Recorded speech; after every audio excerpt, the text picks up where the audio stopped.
At the Christmas Eve dinner, my mother looked at me in front of 30 guests and said that I was the one who least needed this family, that Chloe had a future, that I only had my office.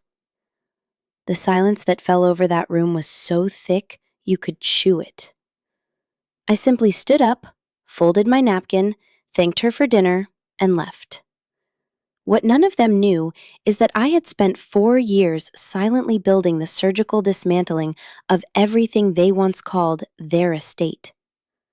But before we keep going, check if you are already subscribed to the channel and write in the comments where you are watching this video from.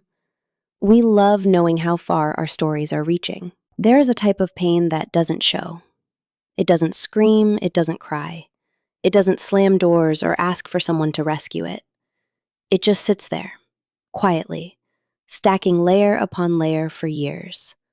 Until one day you look in the mirror and understand that you spent your entire life trying to earn the affection of people who decided, long before you could do anything about it, that you weren't worth the effort. My name is Claire. I'm 36 years old, and I'm a director of logistics at an international trade firm in Dallas, Texas.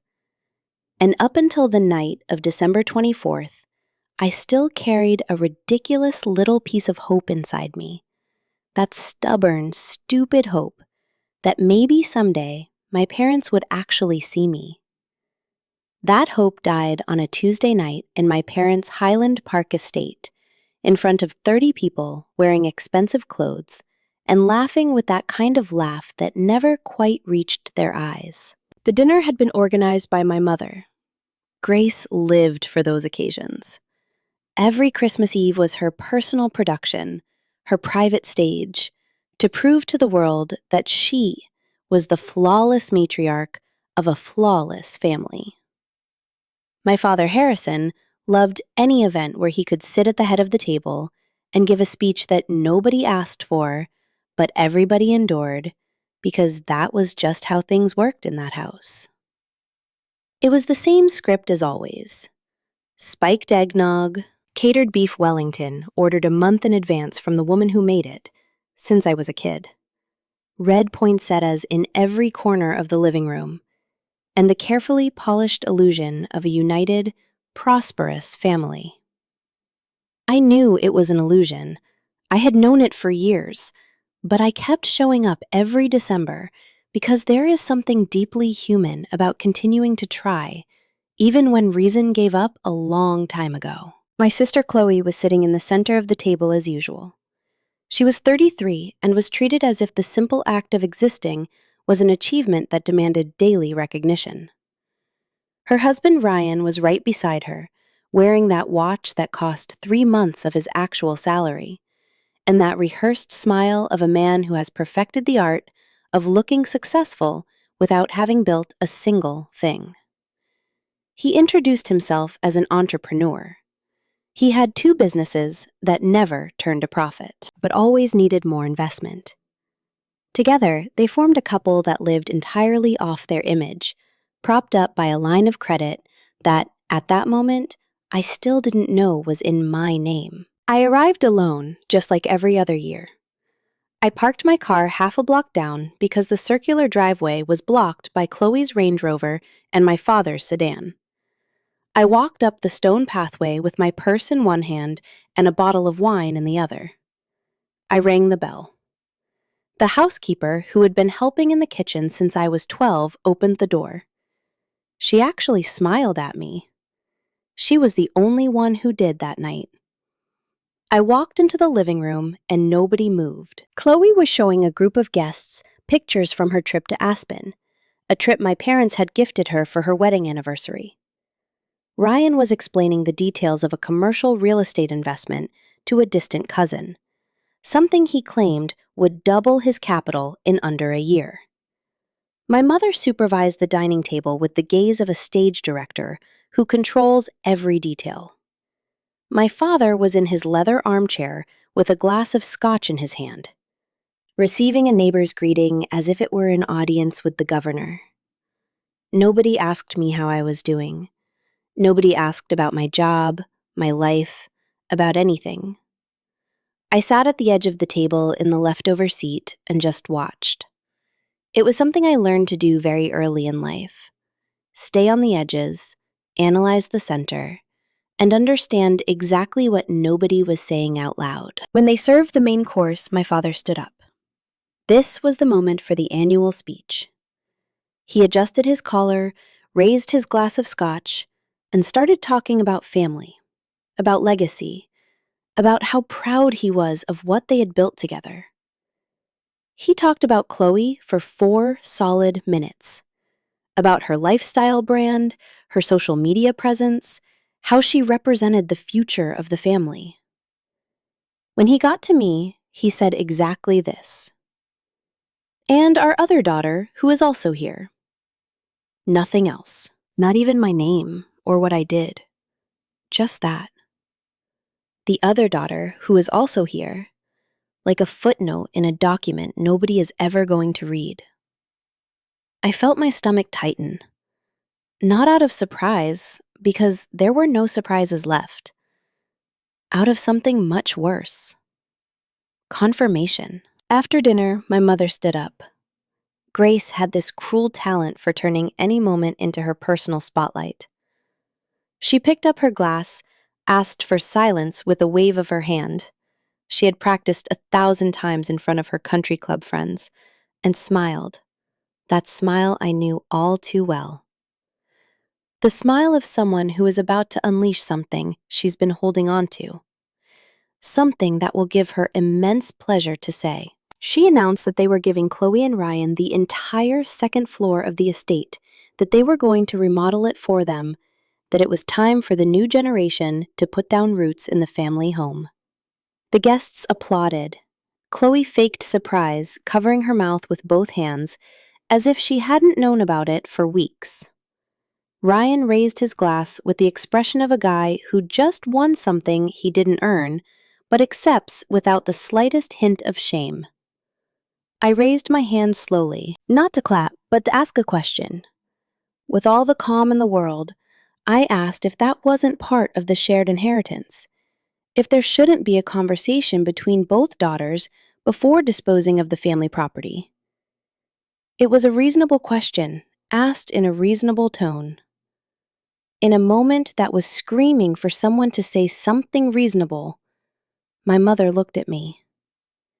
And right then, I saw something I had always suspected, but had never seen so clearly. It wasn't annoyance. It wasn't impatience. It was relief.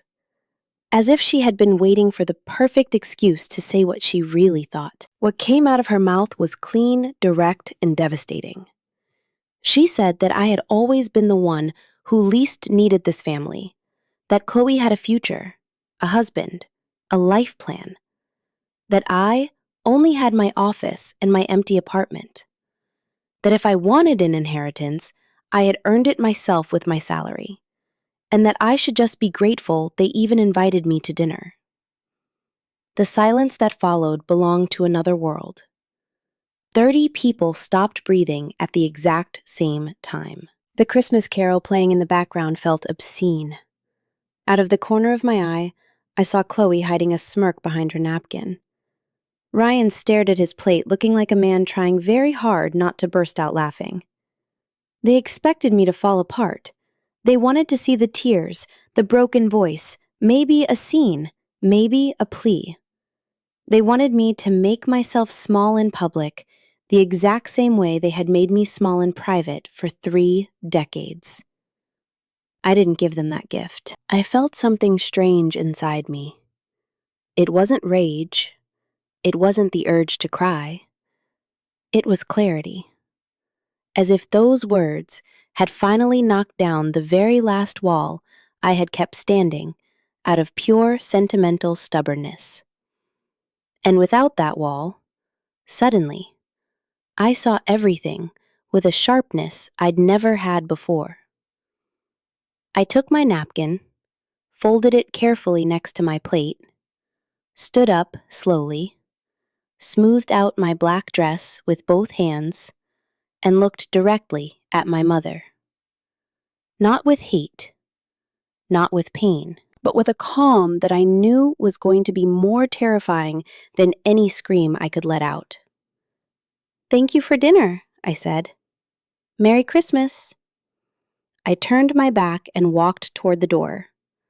I didn't run. I didn't look back. My heels made a rhythmic, precise sound on the stone floor, and that sound was the very last thing those 30 people heard before the heavy wooden door clicked shut behind me. Outside, the freezing December air hit my face. I walked to my car, got in, closed the door, and sat in silence for a few seconds with my hands on the steering wheel. Then I opened my briefcase, pulled out my laptop, turned it on right there on my lap, and navigated to an encrypted folder I had been building for 4 years. A folder fed by patience, legal documents, and an ice-cold clarity about who the people who raised me really were. My finger hovered over the send button for a fraction of a second. Then I pressed it, start the car, and drove down the highway with the lights of Highland Park shrinking in my rearview mirror. For the first time in 36 years, the knot in my stomach untied itself. I slept that night like I hadn't slept in years.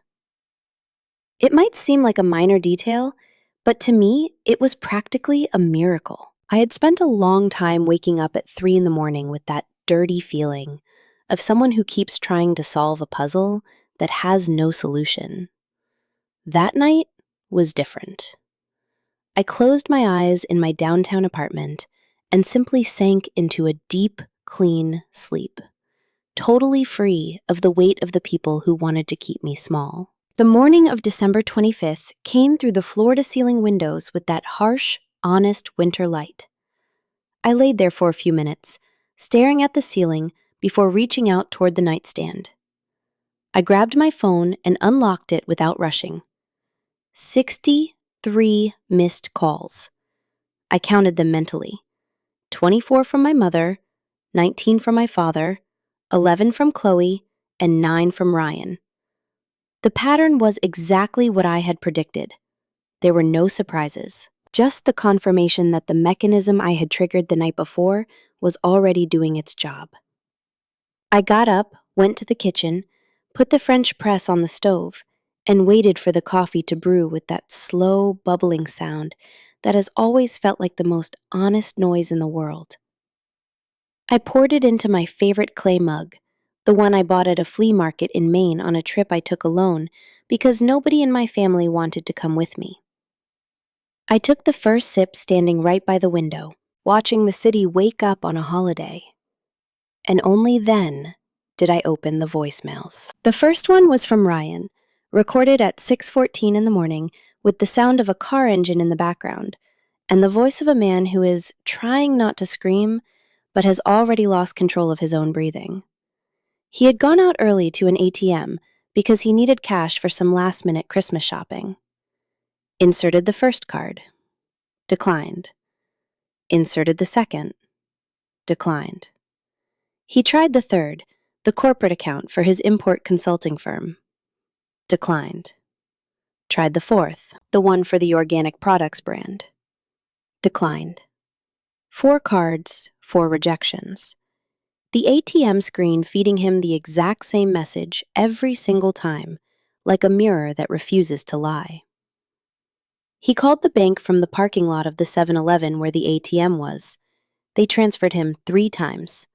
The third person informed him that the accounts for both businesses had been frozen due to an audit initiated by the IRS, triggered by a formal complaint from the holder of the guaranteed debt. Ryan didn't understand half of what they told him, but he understood enough.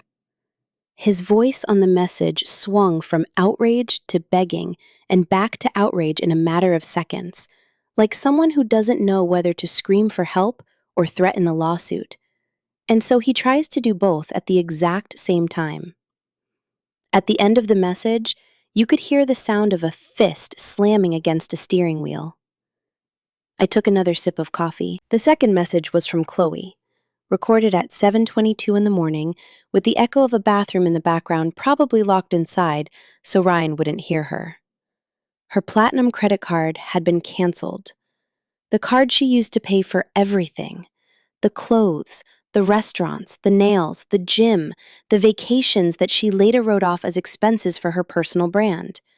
She called the bank, and they informed her that the credit line was tied to a corporate guarantee that had entered an active audit process. But that wasn't the worst part. The worst part was that the bank also notified her of a massive debt under her name that she knew absolutely nothing about.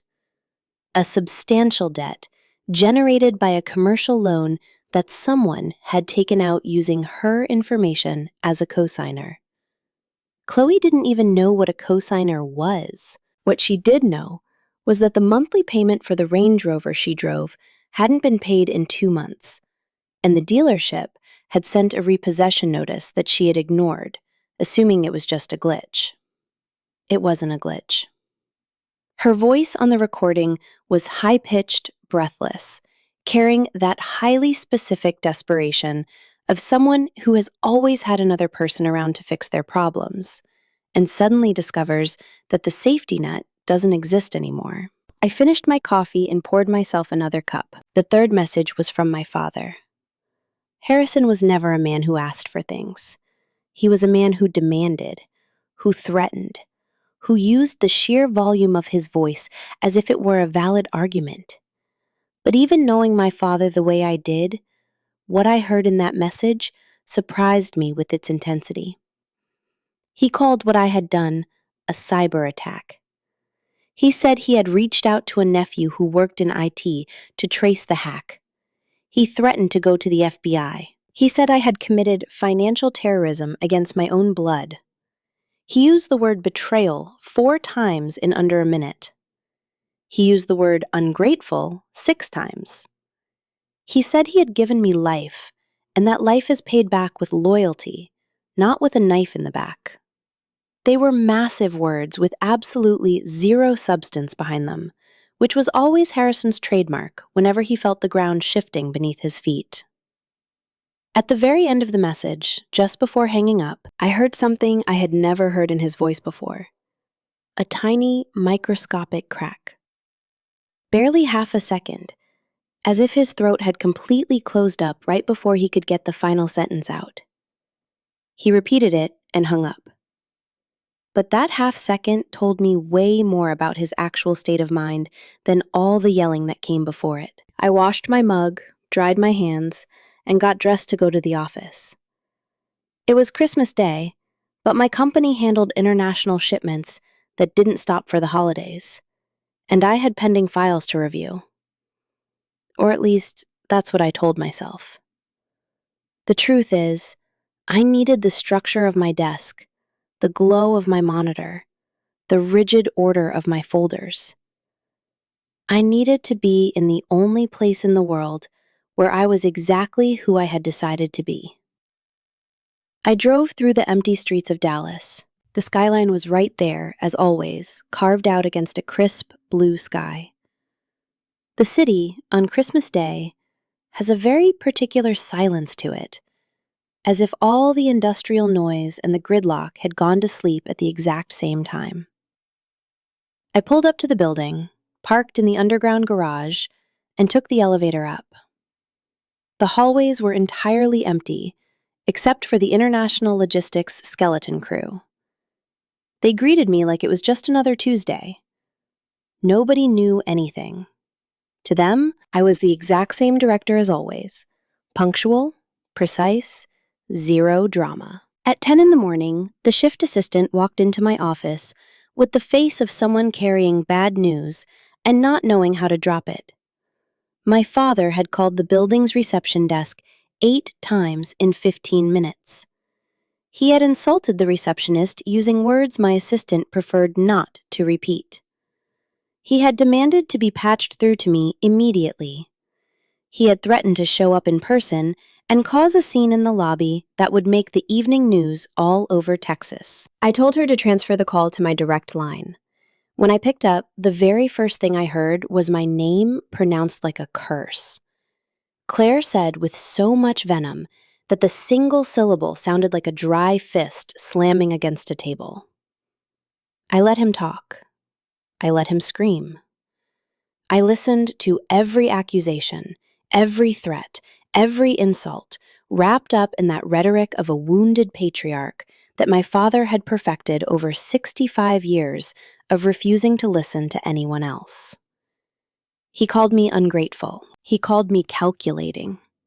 He said I wasn't his daughter, that a real daughter would never do something like this, that he had sacrificed his entire life for this family, and that I was stabbing him in the back on Christmas.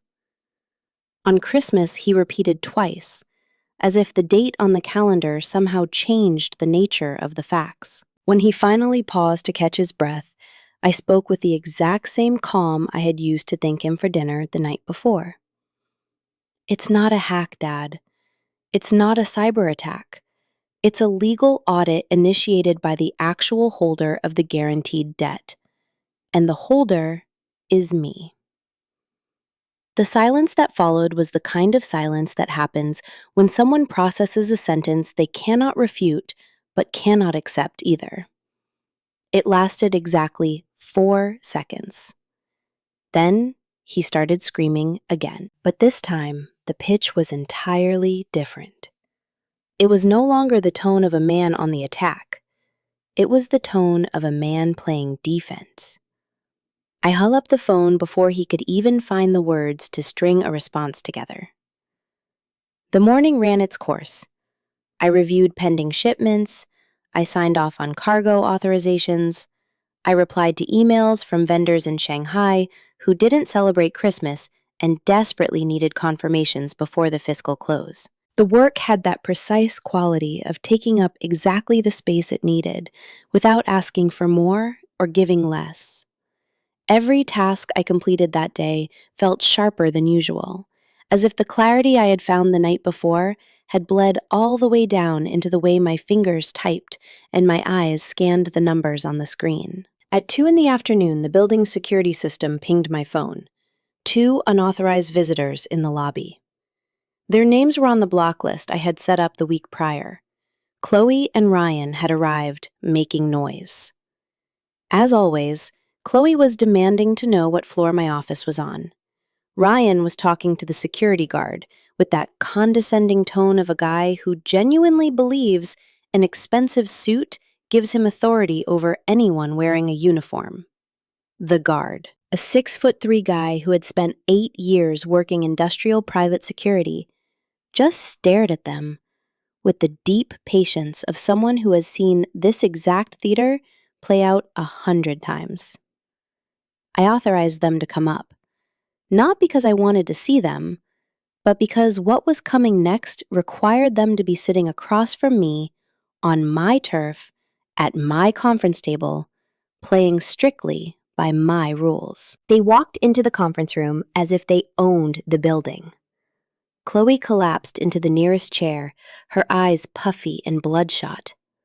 Ryan stayed standing with his arms crossed, desperately trying to project an authority that his pale face completely betrayed. The room's air conditioning hummed low steady, entirely indifferent to the drama that was about to unfold. Chloe spoke first. She demanded to know what I had done, why I had done it, who the hell I thought I was, to ruin their Christmas, to destroy their businesses, to drag the family into a mess with the bank and the IRS. Every sentence got louder. Every question was actually an accusation. She stood up, planted both hands on the glass table, and slammed it hard enough to make the water bottle shake. I didn't move an inch. I waited for the echo of the slap to dissolve into the hum of the AC. Then I opened the drawer on my side of the table. I pulled out a file I had been putting together for 2 years. I set it on the glass and slid the very first page toward them. "Read," I said. "Start with page 1. Ryan was the first to grab the page. He did it with a sharp, jerky motion, like someone snatching away something they consider a massive waste of time. Chloe leaned over his shoulder to read at the same time. I saw the exact millisecond Ryan's eyes hit the 3rd paragraph, because his jaw locked up in a way that was almost imperceptible, as if he were grinding his teeth to physically stop a sound from escaping his mouth. The first page was the executive summary of his import consulting firm, his grand enterprise, the business he bragged about to everyone at dinner parties as his international expansion project. The numbers were right there, printed in black and white, carrying the freezing weight of undeniable facts. In the last fiscal year, the consulting firm had generated exactly $22,000 in legitimate revenue. What a person spends on groceries in a few months. But in that exact same period, the company had logged $600,000 in external consulting fees. Consulting contracts with vendors that had no physical office, no employees, no website, and no phone number. Vendors that existed solely as a name on an invoice and a bank account that received punctual wire transfers every 2 weeks. The bank account belonged to Ryan, not the corporate one, the personal one.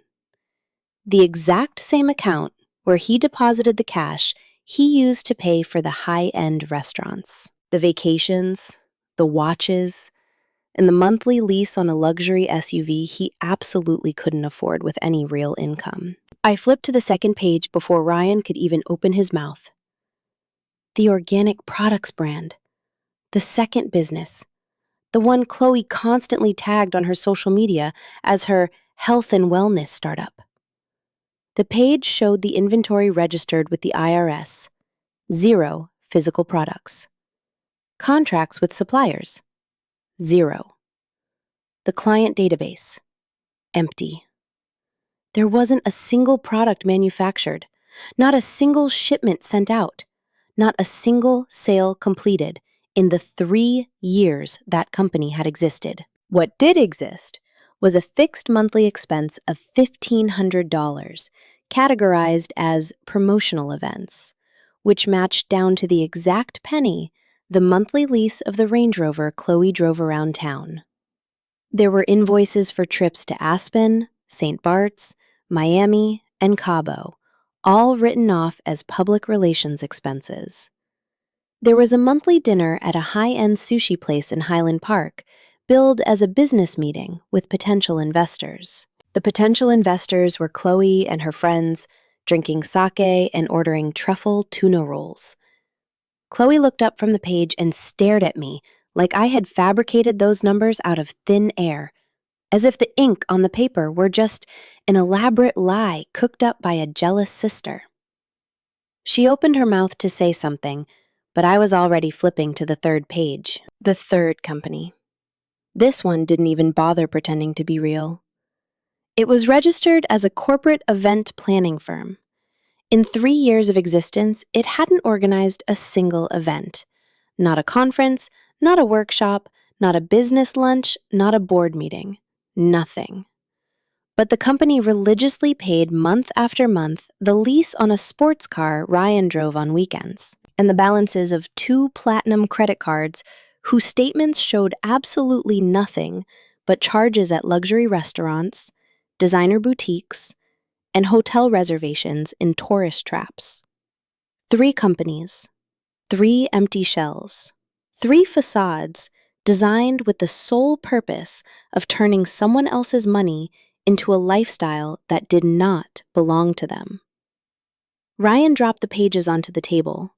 His hands were shaking, though he tried to hide it by crossing his arms again. He said that this didn't prove anything, that the companies were in a growth phase, that any new business takes time to generate a profit, that I just didn't understand how entrepreneurship worked because I was an employee, a wage earner who never had the guts to take a real risk. I let him finish. Then I opened the second folder. This one was thinner than the first, but its contents were infinitely heavier. They were certified copies of the commercial loan contracts that had bankrolled the 3 shell companies. Each loan had a nearly identical structure. A massive principal amount, a preferential interest rate secured by the guarantor's credit profile, and a repayment schedule that none of those companies could have ever met, because none of them generated the actual revenue to cover it. The primary guarantor on all 3 loans was me. My full name, my social security number, my credit history, my billing address. Everything was right there, printed on notarized documents with official bank seals and a signature at the bottom of every single page. A signature that was not mine. I slid the documents over to Ryan and told him to read them out loud. Not because Chloe didn't know how to read, but because I wanted her to hear the absolute truth coming directly out of her husband's mouth. I wanted her to watch him read the exact words that confirmed exactly what they had done. Ryan picked up the papers. His hands weren't shaking anymore. They were rigid, as if his body had collectively decided that shaking was a sign of weakness he simply couldn't afford. He read the first page in a low voice, almost a whisper. He flipped to the second, read it again. Then he raised his eyes to meet mine, wearing an expression I had never seen on him before. It wasn't his usual arrogance. It wasn't the condescending smirk from the family dinners. It wasn't the superiority of a guy who thinks an expensive watch makes him someone important. It was the naked, completely defenseless face of a man who just stepped on a bear trap and is frantically calculating if he still has time to pull his leg out before the steel jaws snap shut. Chloe snatched the papers right out of his hands. Her eyes scanned the lines at a frantic speed, darted back to the top, scanned them again. She was looking for the typo. She was looking for the loophole.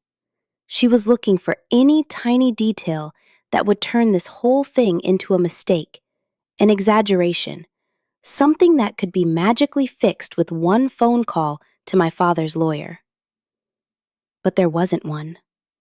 It was all real, registered, notarized, stamped by 2 different banking institutions, and signed off by a public notary she knew perfectly well, because he was my father's golf buddy. The exact same notary who had certified the original paperwork. The signature on the last page of every contract looked a lot like mine. Someone had practiced. Someone had taken the time to study my strokes the way the C in Claire loops slightly to the left, the way the tail of the E trails off. It was a highly competent forgery, but I had spent the exact dates those documents were signed on a corporate assignment in Chicago. 3 weeks inside an industrial supplier's manufacturing plant, overseeing a critical shipment for the firm. I had the flight logs from Dallas to Chicago. I had the entry and exit logs from the facility, signed by the head of security. I had the receipts from the hotel where I stayed for 21 consecutive days. I had the customs stamps from the cargo I personally cleared upon my return. I couldn't have signed those contracts because I physically was not in Texas when they were signed. Therefore, someone signed for me. Therefore, someone committed identity theft and federal wire fraud. And that someone was not a nameless ghost. The paperwork had been pushed through the office of Mr. Barnes, my father's oldest friend, the exact same man who had attended the Christmas Eve dinner and laughed right along when Harrison told that tired lawyer joke everyone had already heard 15 times. I snapped the folder shut with a dry flick of my wrist. The sound of the heavy cardboard hitting the glass table was the only noise in the room for several agonizing seconds. I explained to them what they had probably already started to figure out, but desperately needed to hear spelled out in plain English. The companies weren't companies. They were empty vehicles built to move money that never belonged to them because that money had been borrowed against a credit line that was in my name, secured with my identity, backed by my financial history, entirely without my knowledge and without my consent. And under federal law, that has a very specific name and a very concrete consequence. Federal indictment for identity theft, bank fraud, and whatever else the prosecutors felt like tacking on, once they started digging into the shell companies and their fabricated invoices. Ryan stood up slowly. He didn't say a word about calling lawyers. He didn't mention lawsuits or corporate sabotage or petty sibling revenge. The inflated version of himself had completely evaporated, somewhere between the first page and the last. What was left standing in front of me was a man doing silent, terrifying math. What this discovery meant for his professional license, for the joint tax returns he had signed with Chloe, for the luxury condo financed with money that now had a very clear, very illegal paper trail. He buttoned his suit jacket with fingers that were trying way too hard to look steady, muttered something under his breath about consulting with counsel, and walked out of the room without looking back. His footsteps echoing down the hallway were fast, uneven. The footsteps of a guy who was already deciding which suitcase to pack first. Chloe stayed in her chair. The crying hit her slowly, without warning, entirely lacking the dramatic buildup I had seen from her my whole life. This wasn't the crying from the family dinners, where she shed tears to get her way. This wasn't the crying from the arguments with my parents, where tears were just a negotiation tactic. This was an ugly, messy, chaotic kind of crying.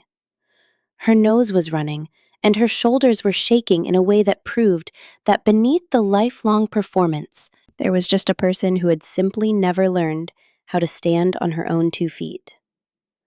She looked at me with wide, bloodshot eyes, searching my face for something I was absolutely never going to give her. Mercy, maybe. Or the confirmation that this was all just a sick joke, and that in 10 seconds, I was going to smile and tell her I'd scared her, but everything was going to be fine. I didn't say a word. I just sat there in total silence until the security guards knocked on the glass door to escort her out of the building. She stood up with difficulty, as if her legs weren't taking orders from her brain anymore, and shuffled toward the door, dragging her feet. Right before walking out, she stopped for a second, turned her head, and looked at me over her shoulder. I wanted to see remorse in that look. But what I saw was something infinitely more complicated. The total, paralyzing bewilderment of someone who just realized the rules of the game had changed, and nobody bothered to warn her. The guards pulled the door shut behind her. I was left alone in the conference room with the open file on the table and the steady hum of the air conditioning filling up the silence.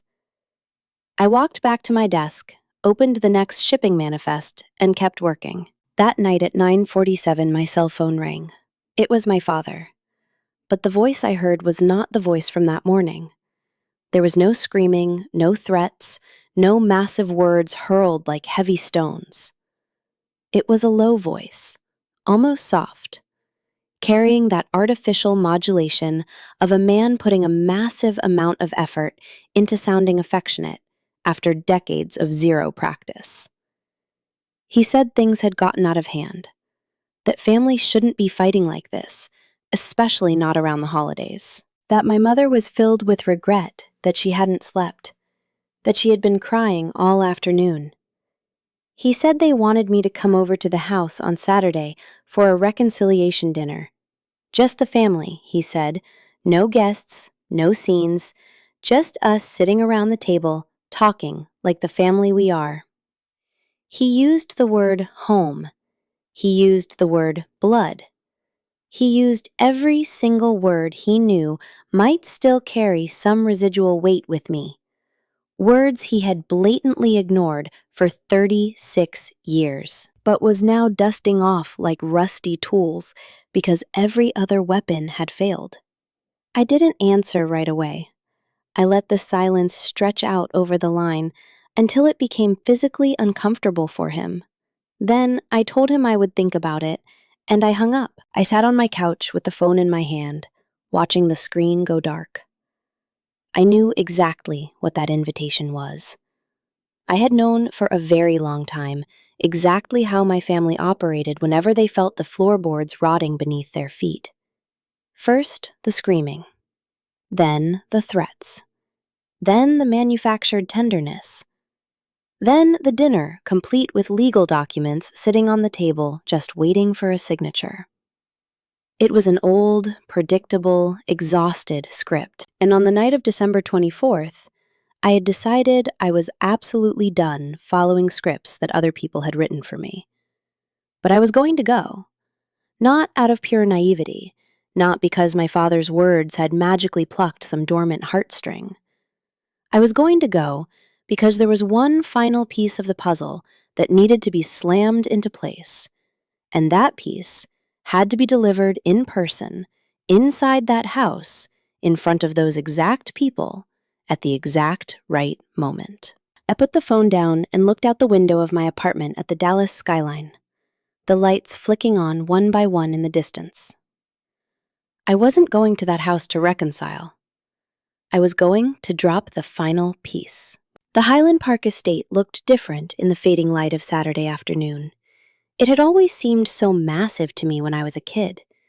Those pink limestone hallways, that grand staircase with the wrought iron railing imported from overseas, that sprawling backyard with the oak trees that required a full-time landscaper just to look presentable. But standing there on that December afternoon, all I saw was a property that had cost a hell of a lot more than what was listed on the county deed records, entirely propped up by a fragile financial architecture built on my name. I parked right in front of the entrance, not down the street like I usually did. This time, I parked dead center in the circular driveway, exactly where my father always parked his sedan, so everyone would see it the second they arrived. It was a tiny detail, but sometimes tiny details speak a lot louder than a speech. My mother came out to greet me before I even rang the bell. Her arms were wide open, and her eyes were swollen with a redness that had been building up for days. She was wearing a sober, understated dress I had never seen before, as if she had intentionally dressed up as a version of herself that had never actually existed. The remorseful mother, the vulnerable woman, the matriarch owning up to her mistakes. She was a phenomenal actress. She always had been. But the problem with acting your entire life is that when you finally, desperately need to be genuine, you don't even remember how it's done. I sidestepped the hug with a smooth lateral move and walked inside without saying a word. The smell of the house hit me like a physical wall. That signature blend of floor wax, fresh-cut flowers, and the obscenely expensive perfume my mother sprayed on the drapes before anyone came over. But this time, the smell didn't make my stomach clench. This time, I registered it exactly for what it was. The set dressing for a play that was about to reach its final act. The dining room table was set with a surgical precision that revealed hours of frantic preparation. A massive, dry-aged ribeye in the center, cut thick, exactly the way my father loved to brag, was the only acceptable way to serve it. A bottle of red from a Napa Valley vineyard they only opened for major milestones. The fine china my mother only brought out when she needed to establish dominance. Lit candles, linen napkins folded into razor-sharp triangles. The exact same stage production as always, designed to manufacture the illusion of normalcy in a room where normal had died a very long time ago. But there was something new on that table. Right next to my plate, carefully positioned as if it were just another party favor, was a black leather-bound folder. Resting perfectly on top of that folder was a silver Mont Blanc pen, heavy polished, the cap securely posted. The kind of pen you buy to sign important things, the kind of pen you place next to someone's dinner plate when you are about to ask them to sign something they absolutely should not sign. I sat down. I didn't touch the folder. I didn't touch the pen. I unfolded my napkin, laid it across my lap, and waited. The silence did the heavy lifting much better than any words I could have spoken. Everyone was seated. My father at the head of the table wearing a clean but badly wrinkled shirt that proved he had pulled it out of the closet himself because the housekeeper hadn't shown up in days. My mother to his right, her hands locked together on the table, her knuckles totally white from gripping so hard. Chloe across from me, her makeup smeared like someone who had cried the whole car ride over and tried to fix it in the rearview mirror without much luck. Ryan next to her, dead silent, his eyes locked on a blank spot on the tablecloth, like a man who had decided his best survival strategy was to hold perfectly still and pray the tornado passed without sucking him into the sky. My mother was the first to speak. She did it with a velvet-soft voice I didn't recognize, a voice she had likely rehearsed for hours in front of the bathroom mirror. She said she wanted to start by saying that family is the most important thing in the world, that people make mistakes, but mistakes can be forgiven, that she loved me, that she had always loved me in her own way, and that what she said on Christmas Eve was just the tequila talking, the stress of hosting, the pressure of 100 little things that didn't justify her words, but at least explained them. Then, she tried to force a happy memory. She smiled with watery eyes and said, "Do you remember when we all went to Cabo? You were maybe 11 years old.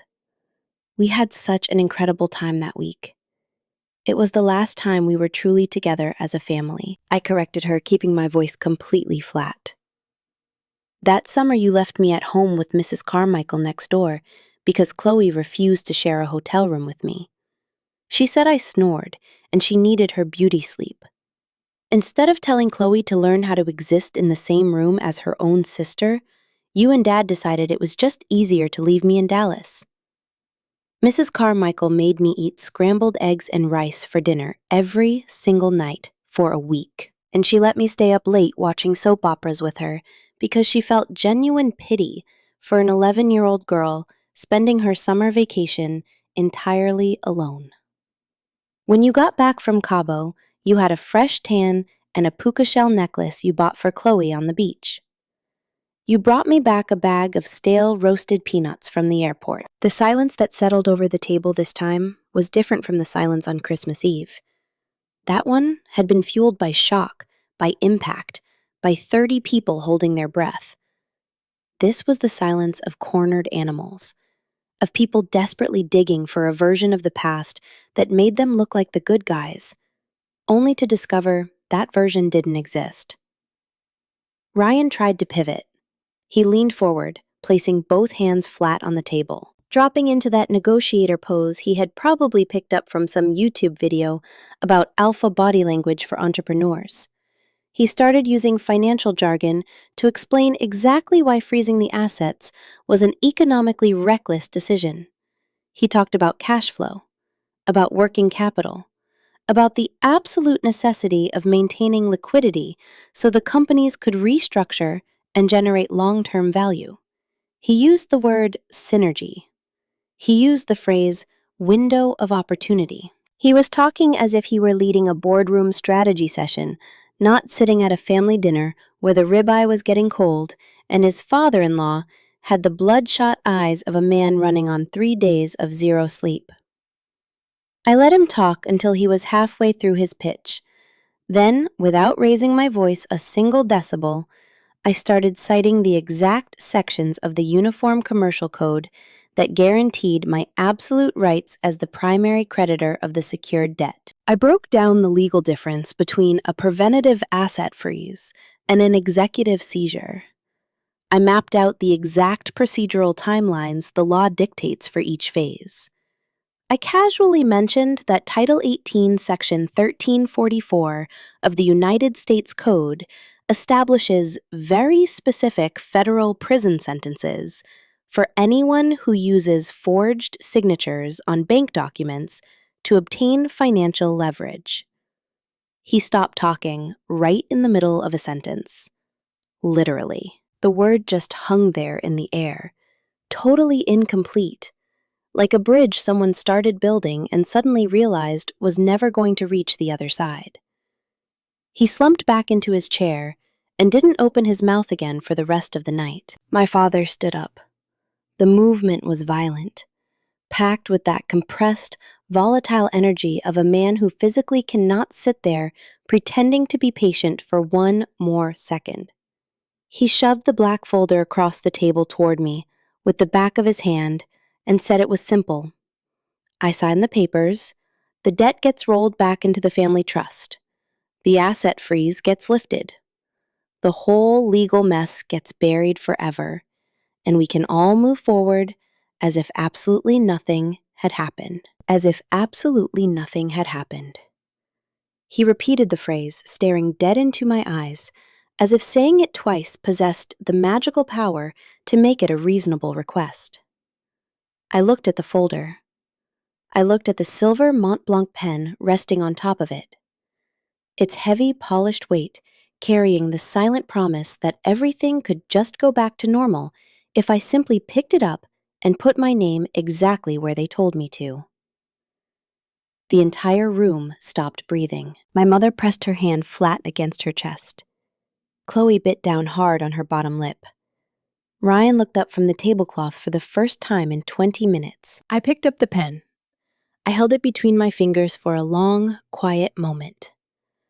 I felt its balance, its weight, the cold smoothness of the metal against my skin.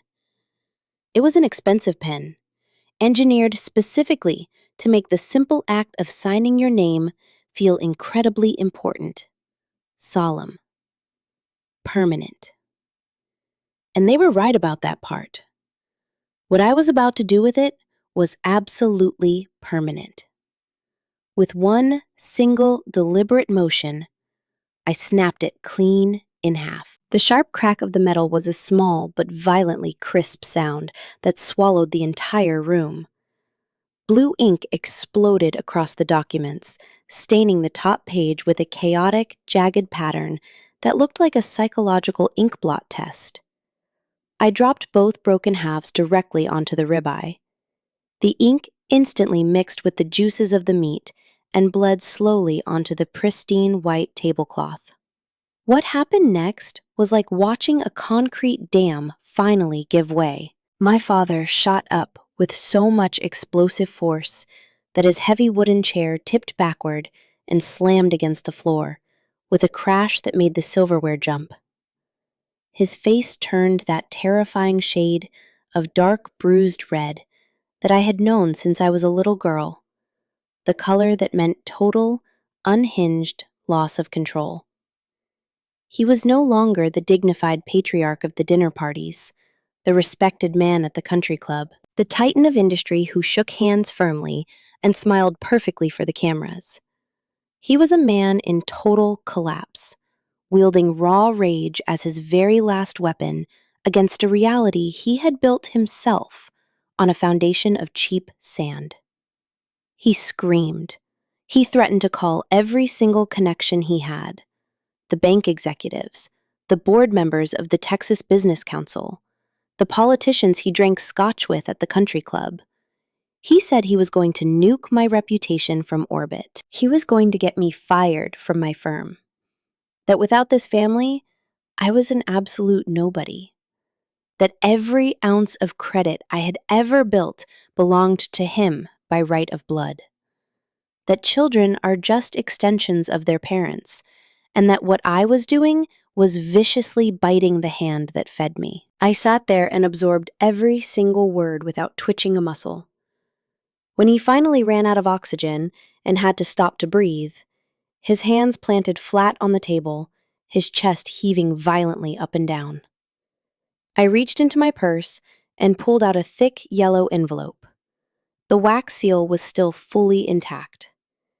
I placed it on the table. Slowly, using just the tips of my fingers, I slid it across the glass toward him. He snatched it up with a furious energy that was still desperately trying to disguise itself as authority. He ripped the seal open, pulled out the documents, read the very first line, stopped, read it again.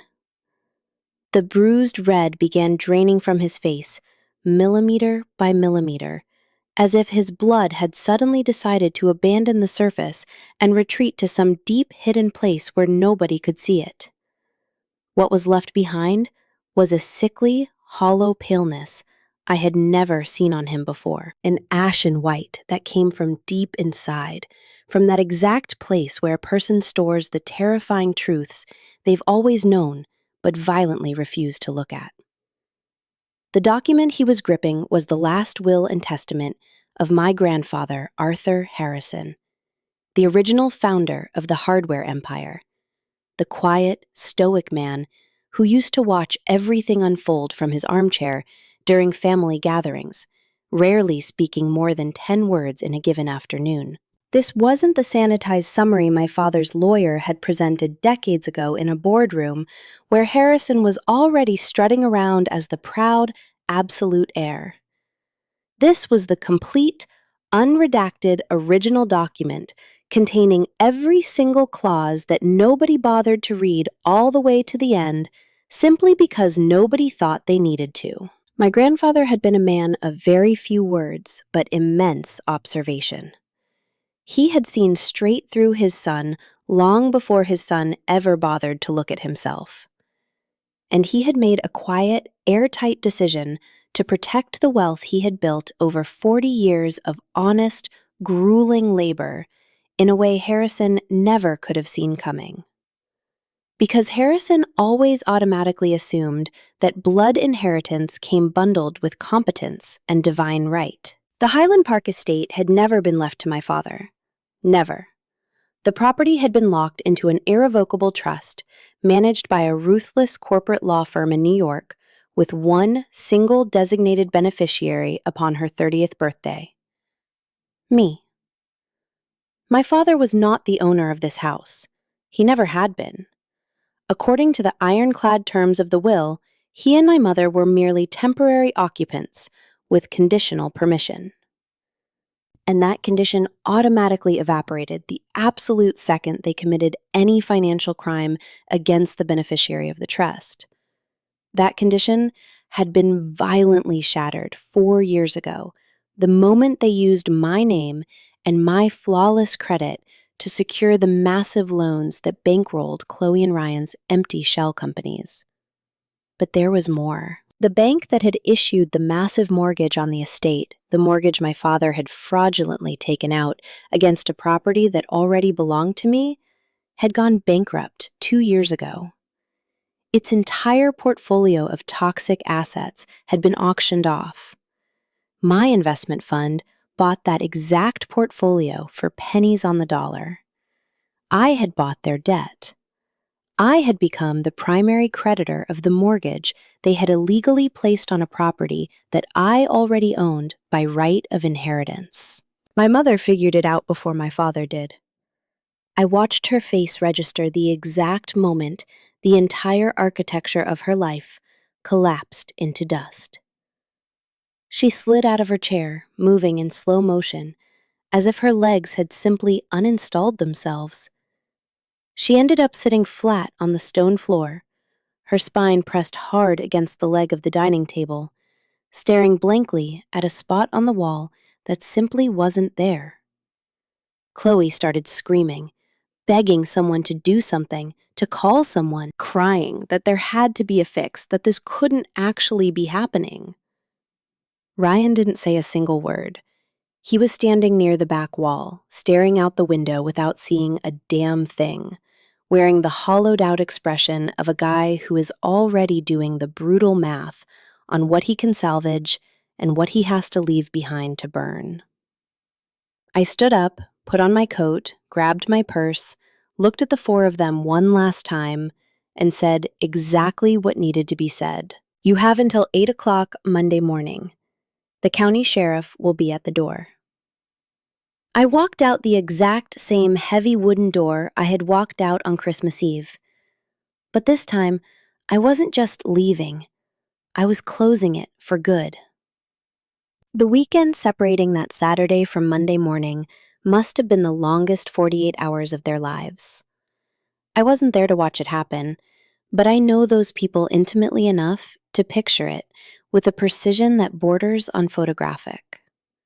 My father tearing apart the drawers in his study at 2 in the morning, ripping through yellowed folders, ancient contracts, property deeds with faded notary stamps, desperately hunting for a microscopic crack in a document that had been drafted by a New York law firm specifically designed not to have any cracks. Grandfather Arthur wasn't a man who left loose threads hanging. He had built a massive hardware empire from absolute scratch, bolt by bolt. And he had written his will with the exact same ruthless precision he used to inventory his warehouses. Every clause was bulletproof. Every condition had a subcondition. Every conceivable legal maneuver had been anticipated and permanently bricked over before anyone could even think of trying it. My father was desperately feeling for a door in a solid concrete wall. My mother took a different route. Sunday morning, she went live on Facebook. She sat right in front of her phone camera in the grand living room of the estate, her mascara intentionally smudged, wearing a thick wool shawl over her shoulders that made her look incredibly fragile and small. And she just started crying. She told her country club friends, the ladies from the charity gala committee, the wealthy neighbors in Highland Park, and anyone else who would listen, that her eldest daughter was throwing her out onto the street. That after an entire lifetime of endless sacrifices, after giving her absolutely everything, the daughter she had raised with so much love was using cold, heartless lawyers to rip her home away from her, right in the middle of the Christmas season. She used the word ungrateful. She used the phrase heart of stone. She used the sentence, "This house holds all my memories," 4 separate times in 20 minutes. She wept at the exact right beats, executing the flawless timing of a woman who had spent 4 decades refining the dark art of emotional manipulation. The comments exploded. My mother's friends, women I had known since I was a little girl, women who had been sitting at that exact dining table on Christmas Eve, politely clapping when my mother announced she was giving Chloe the second floor, without a single one of them breathing a word about how deeply messed up that was. Now, they were furiously typing messages of unconditional support. Poor Grace, what a heartless daughter. After everything you gave her, it's just pure jealousy. Gracie, nothing but jealousy. Someone tagged me directly in a comment, calling me a soulless corporate sociopath. Another woman wrote that she prayed to God I would eventually feel the exact same pain my mother was feeling right now. I read every single comment while lying on my couch, holding my phone in one hand and a mug of chamomile tea in the other. I didn't reply to a single one. I didn't post a status, I didn't send any private messages, and I offered 0 explanations to anyone. I had learned a very long time ago that people who judge you without bothering to ask questions are never going to change their minds just because you hand them an answer. And that the people who actually care about the truth will eventually find it entirely on their own. Late Sunday night, while I was finishing ironing my suit for the next morning, my father made his final, fatal mistake. He opened up his laptop, the ancient, clunky machine he only used to check sports scores and play solitaire, because he refused to learn how modern technology actually worked, and drafted an email directly to Mr. Preston, the CEO of my firm. Attached to the email was a 40-page dossier my father had spent the entire weekend fabricating from thin air. Accusations of corporate embezzlement, illegal use of insider information for personal gain, corporate espionage against our vendors, manipulation of international logistics contracts. Every single page was a wilder, more unhinged piece of fiction than the last, built on the delirious logic of a man who violently confuses desperation with strategy and genuinely believes that piling enough lies into a very long document somehow magically transforms them into the truth. What my father didn't know, because he had never once in his life bothered to understand what I actually did for a living or how the multinational firm I worked for operated, was that 6 months earlier, I had walked into Mr. Preston's corner office and laid absolutely everything I had discovered about my family directly on his mahogany desk. Every single document, every piece of hard evidence of the credit fraud, every detail of the massive commercial loans taken out in my name without my authorization. Every certified copy of Chloe and Ryan's shell companies, complete with their fabricated invoices and phantom expenses. Preston was a man who did not rattle easily. He had directed global trade operations across 3 continents for 20 years, and he had seen enough amateur fraud attempts to spot one from a mile away. He listened to my entire presentation in total silence. He reviewed every single piece of paper. He took off his reading glasses, wiped them clean with the pocket square he always kept in his suit jacket, put them back on, and said exactly one sentence. "When the time comes, this company has your back."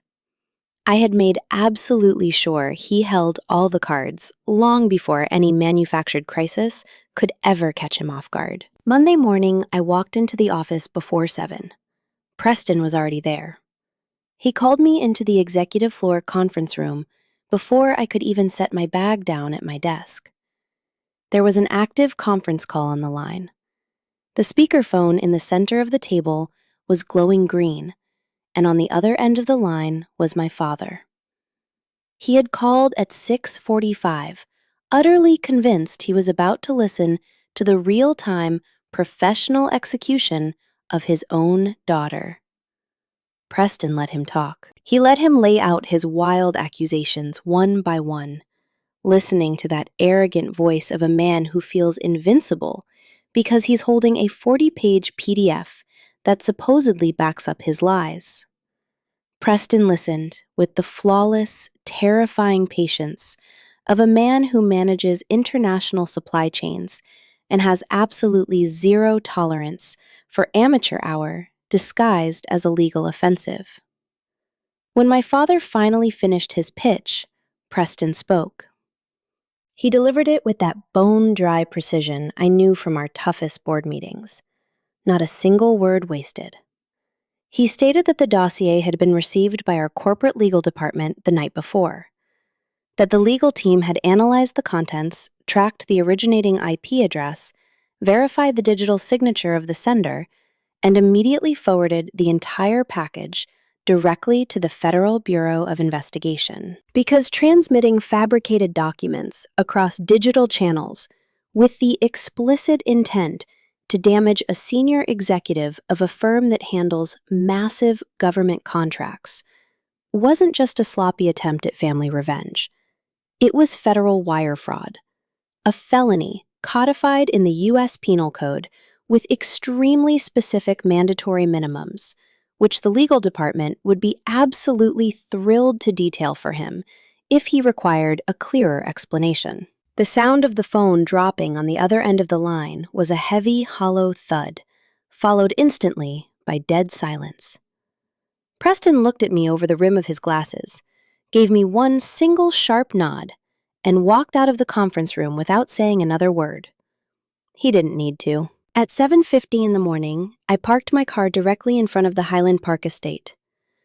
The morning was freezing, carrying that sharp, dry December air that slices right through your skin if you aren't wearing a heavy scarf. The Dallas skyline in the distance was wrapped in a low, gray fog that made the whole city look like a ghost town, as if the concrete itself were holding its breath. The heavy wooden door swung open before I even stepped out of my car. My father marched out onto the front steps. He was wearing a deeply wrinkled shirt. His eyes were sunken into dark, heavy bags that proved he hadn't slept a single minute in 2 days. And he was wearing an expression I had never seen on him before. the face of a man who had spent 48 solid hours violently clawing for an exit, only to finally realize the room had no doors. In his right hand, he was gripping a heavy steel pipe wrench, the kind he used to swing around the hardware store back when he still worked with his hands, long before he decided he was far too important to ever get them dirty again. It wasn't exactly a weapon, but the intention behind it was identical. The final, desperate gesture of a man who had spent his entire life confusing intimidation with actual power, and who now, completely stripped of every other resource, was reverting to the most primitive thing he could rip out of a toolbox. The officers who pulled up right behind me were 4 in total. 2 county sheriffs, 2 federal agents. The sheriffs were there for the property dispute and the trust enforcement. The feds weren't there for the mortgage.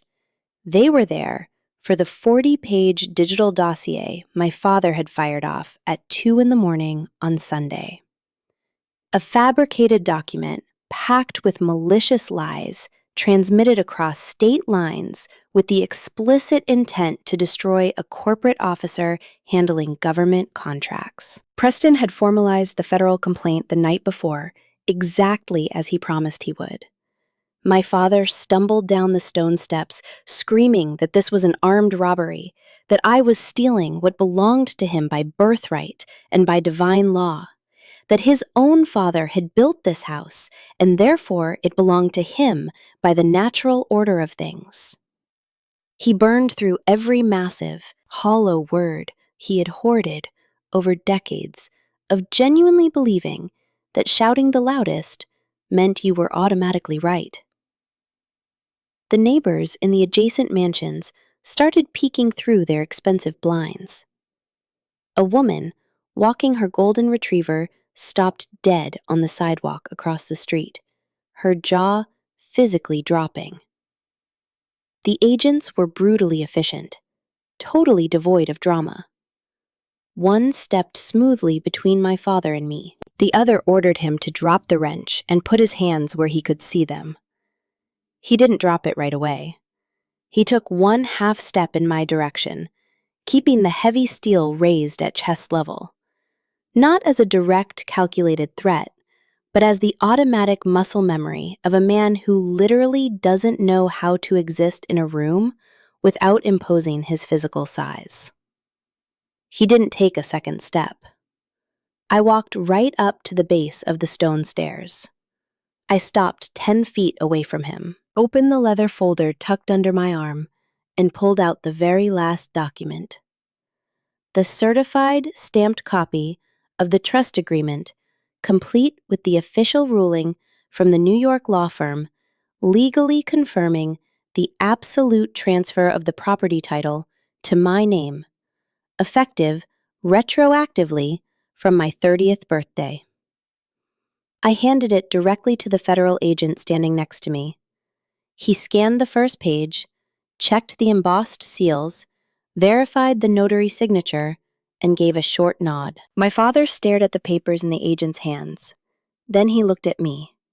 And for the absolute first time in my entire life, in 36 years of existing in the same orbit as this man, I saw something in his eyes I had never seen before.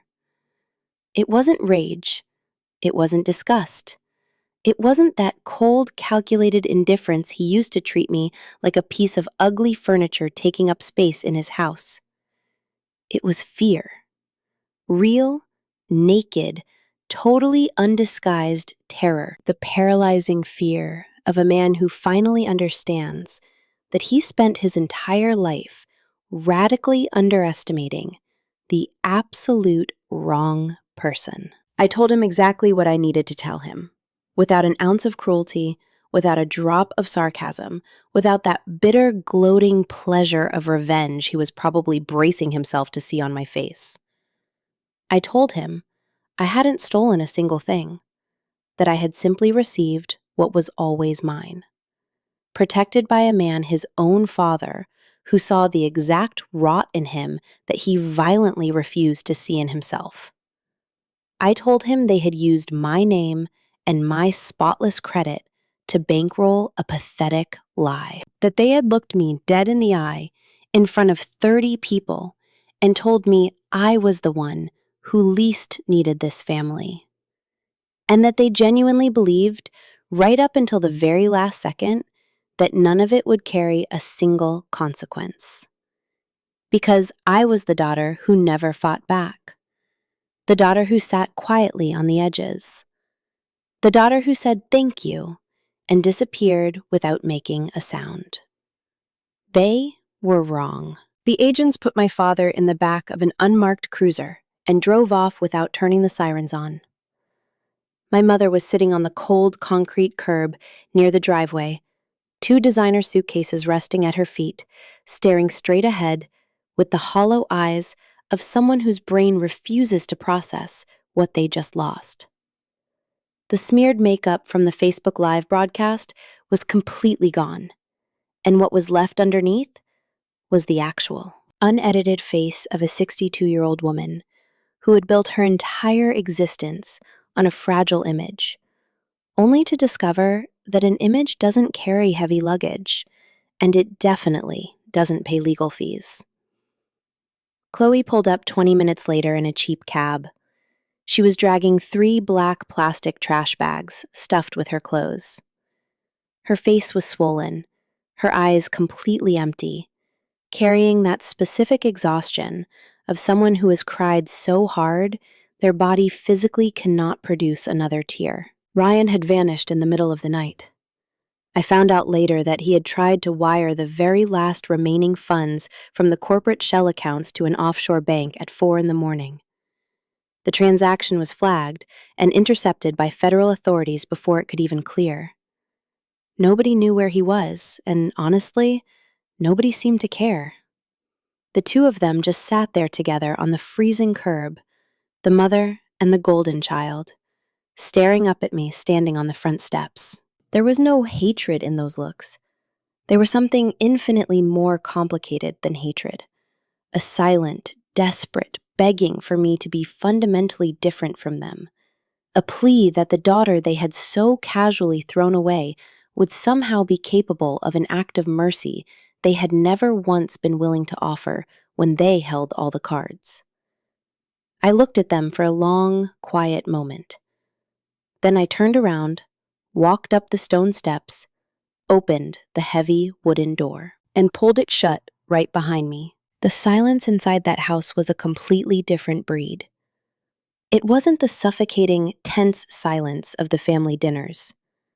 It wasn't the heavy, toxic silence of ugly secrets everyone knew but nobody dared to say out loud. It wasn't the freezing silence of Christmas Eve, where I sat on the edge of the room, just praying someone would notice me.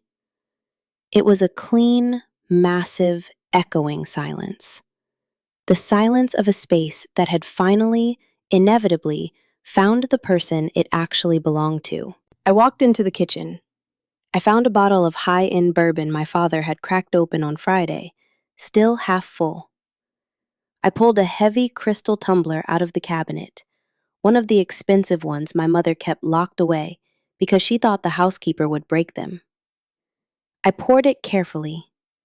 I smelled the deep oak and smoke before I took a sip. I let the burn slide down my throat, slow and steady. I walked down the long hallways with the glass in my hand, trailing my fingertips lightly across the walls. I passed the grand dining room where my mother hosted her charity galas. I passed the dark mahogany study where my father hoarded his cigars and his meaningless golf trophies. I passed the bedroom that had been mine until I turned 18, the smallest room in the entire house, the one shoved all the way down at the end of the hall next to the laundry room, the one my parents casually assigned to me the day Chloe decided she wanted the massive master suite overlooking the gardens, and absolutely nobody told her no. I pressed my open palm flat against the door of that tiny room for 1 second, and I kept walking. I pushed open the heavy glass doors leading out to the backyard.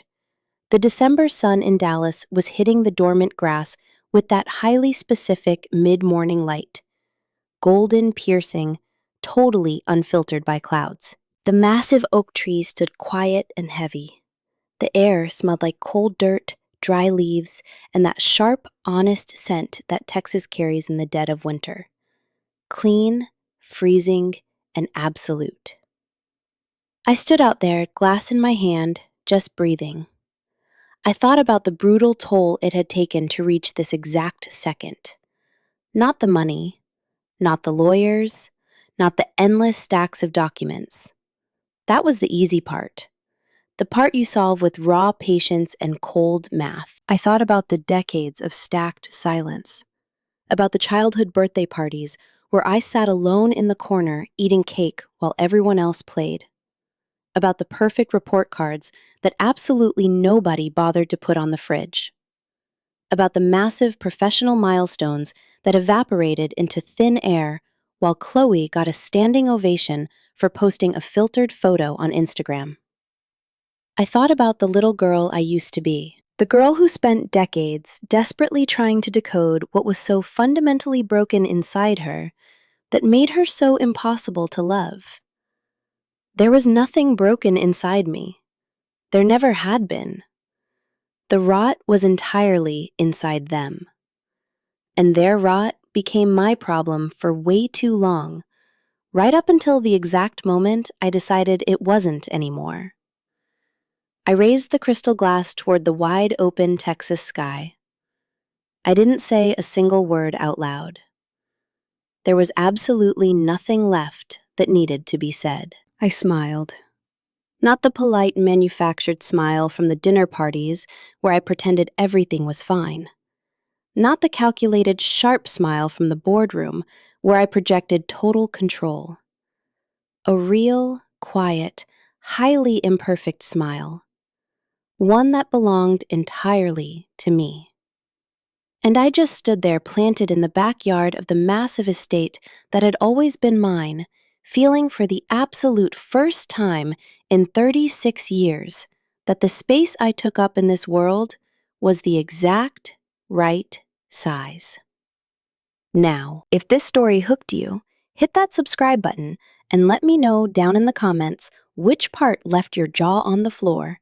And don't forget to become a channel member to get exclusive access to videos I don't post anywhere else. Yeah,